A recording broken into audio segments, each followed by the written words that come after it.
BTP am na tamit yeneen secteurs yoo xamante ni tamit dañuy daal di connaître cette dégradation muy les services et le commerce bi nga xamante ne nee nañ li ko daal di expliquer bokk na ci une demande intérieure boo xamante ni dafa daal di atoon des coûts d'exploitation à hausse et une incertitude persistante quant aux perspectives économiques à court terme loolu moo ko daal di expliquer. Oui, à court terme surtout loolu moo ci gën a am solo. C'est-à-dire c'est les perspectives à court terme donc à moyen et long terme forcément ça va varier.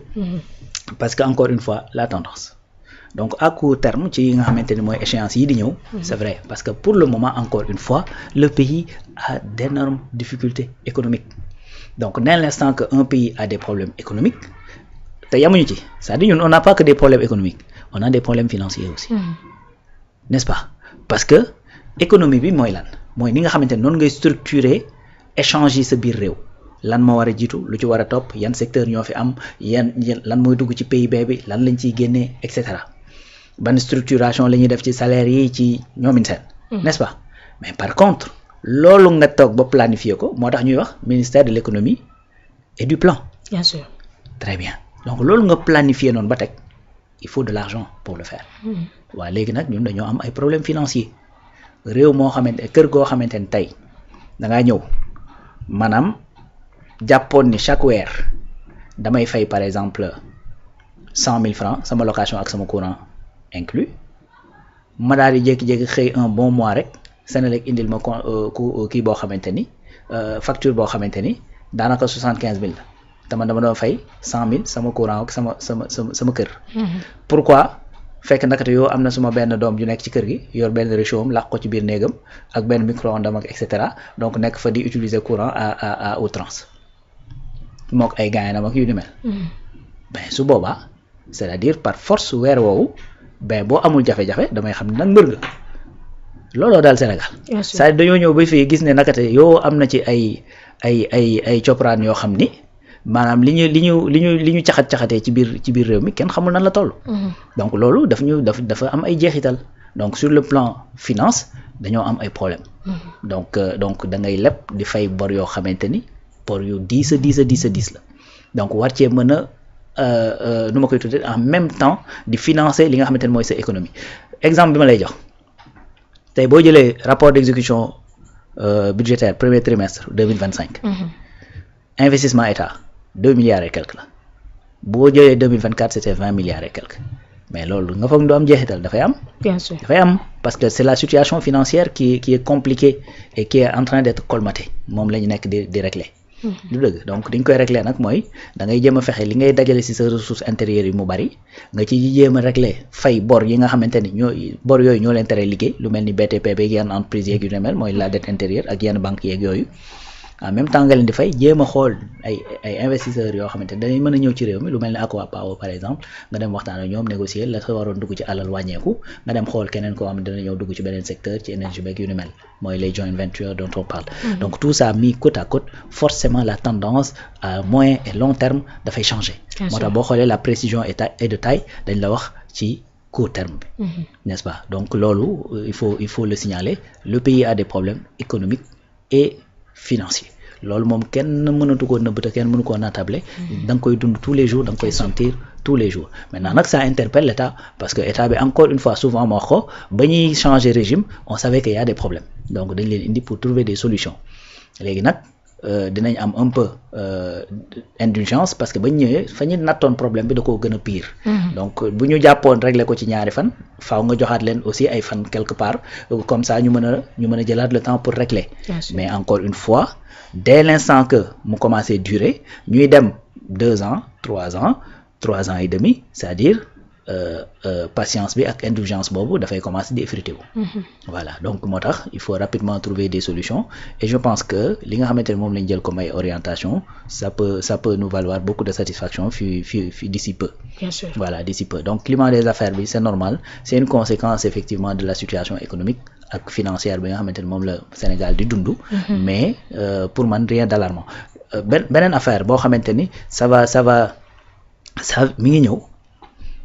Ça va régler beaucoup de choses mooy li ñuy wax le rebasing du PIB le rebasing. Fan yi débat boobu jógaat na. Bien sûr xam nga waxoon nañ fi rebasing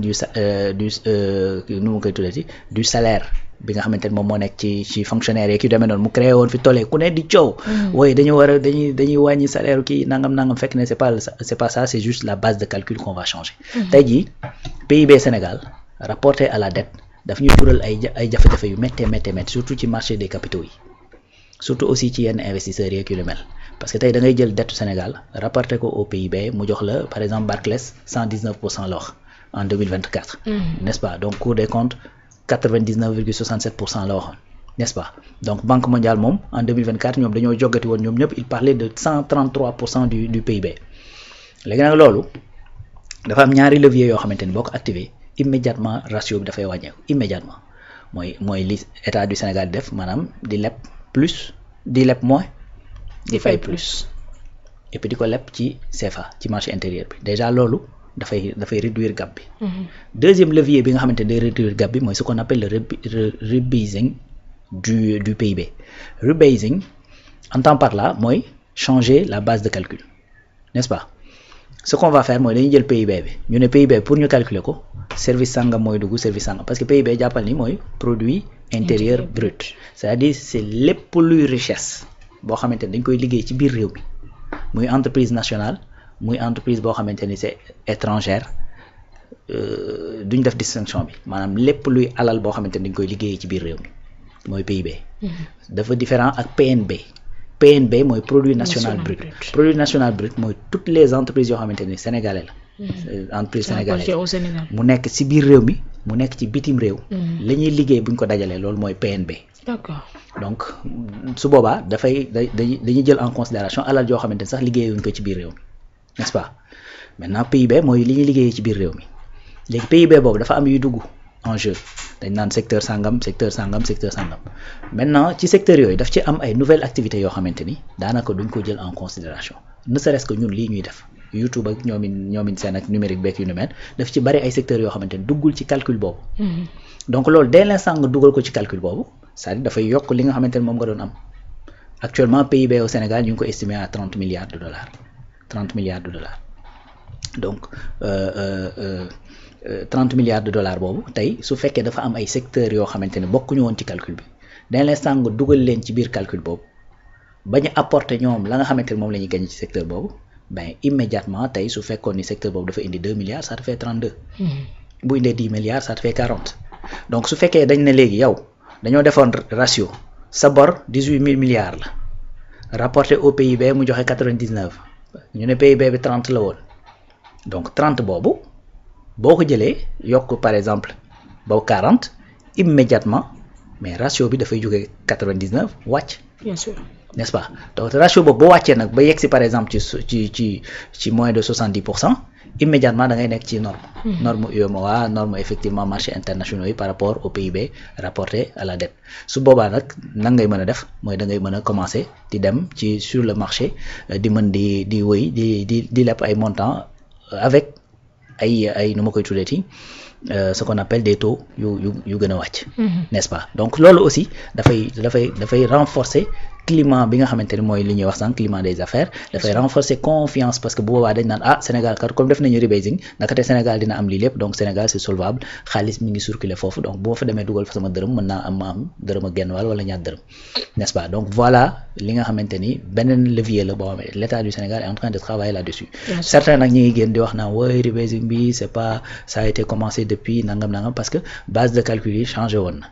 donc je pense que 99 la nekkoon après ñu changé ko def ko su ma juumul 2016 xaw ma mais actuellement dañ ko war a indi en 2023 base bi nekk à partir de 2023 léegi nag des gens sont en train de dire wooy ci ñële la jóge woon ñun ñoo ko entamé woon nangam et cetera waaw d'accord ñoo ko entamé mais yéen aussi yéen a fi bàyyi bor bi donc des fois tu vois des gens qui disent que ni waaw non suñu projet la woon ñoo ko tàmbali. waaw d'accord mais pourtant bu ñu nee bor bi ñu ne déedéet gars yi ngi leb 10 000 nangam sangam affaire yooyu alors que loolu dañ ko leb pour fay sa bor yow bi nga fi bàyyi woon. donc état continuité la. n'est-ce pas mënoo nga commencer le projet ñii ñëw par exemple xamuñu lu ñuy liggéey ñu daal ne non bii baaxul teg ko na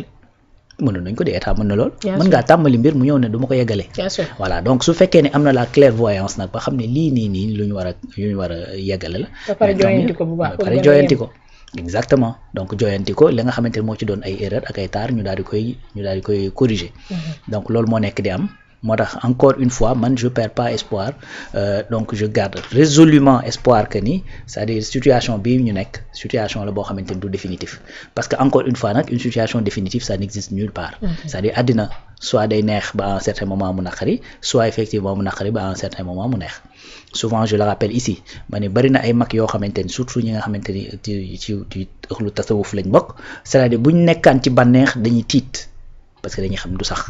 buñ nekkee ci ay jafe-jafe nag dañuy féex parce que dañuy xam ni jafe-jafe boo gis ab ibbeekoo ci topp te loolu alxuraan sax moo ko wax donc xam naa damay bàyyi gars yi xaafis yi nekk ci kii bi ñu indi aaya waaw dinañ indi aaya bi ñu indi aaya bi mu ngi noonu